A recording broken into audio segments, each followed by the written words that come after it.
Political operative Dick Morris claimed on Newsmax's Saturday report that the Democratic Party is abusing the American legal apparatus to prevent former President Donald Trump from seeking re-election in 2024. Morris, who worked in the administration of Trump and ex-President Bill Clinton, claimed that the Democratic Party is upset about him having, quote, incited a revolution on January 6, 2021. Let's take a look at his recent appearance on Newsmax. The Democrats were trying to obviously throw Trump out of office. They impeached him twice. And then after the election, they tried to sell the narrative that Trump was a revolutionary bent on toppling the government, leading an insurrection against our democracy. And the reason they did that was that the 14th Amendment has a clause that says that if you engage in insurrection against the American government, you can no longer hold public office. And they were trying to meet that threshold, but they failed. The hearings were unsuccessful in doing that. So now they're doing Plan B, which is to raid, which was to raid Mar-a-Lago. And I believe and I say in my book, Return, Trump's 2024 comeback, I make the point that this is pretextual.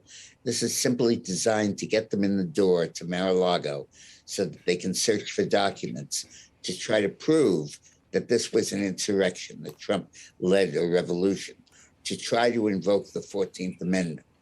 There is no evidence to support Morris's claim that anything was done illegally by the FBI or any government agencies involved.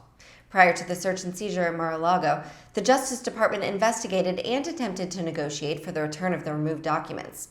The DOJ initiated the search warrant only after a Trump lawyer falsely signed a statement saying that all classified materials had been returned, even though the search evidently retrieved documents.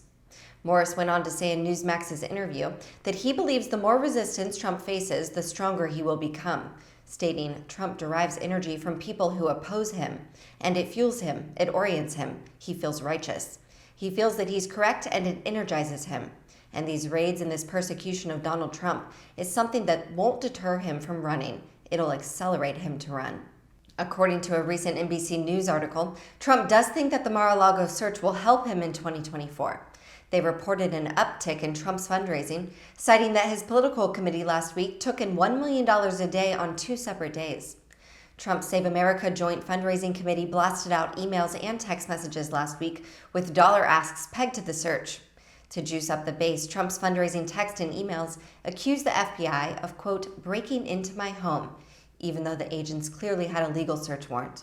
Former President Trump is pushing for the full unredacted release of the affidavit that led to the search warrant for his Mar-a-Lago estate.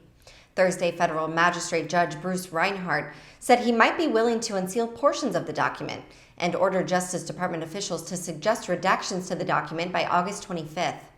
If released, Trump may attempt to use information from it to once again boost fundraising for his potential 2024 run. NBC News sources say that Trump revels in surveys showing him widening a lead over Governor Ron DeSantis of Florida in a potential 2024 Republican primary. DeSantis will find out who his November gubernatorial Democratic opponent will be on Tuesday. The Democratic primary pits U.S. Representative Charlie Crist, a former governor, as a Republican, against Agriculture Commissioner Nikki Fried, who is currently Florida's only statewide elected Democrat. The winner will face Republican Governor Ron DeSantis in November. Thank you for watching Raw Story TV. Please be sure to visit us at rawstory.com. Stay informed and tap below to take action by liking, subscribing, and joining all those who like their news raw.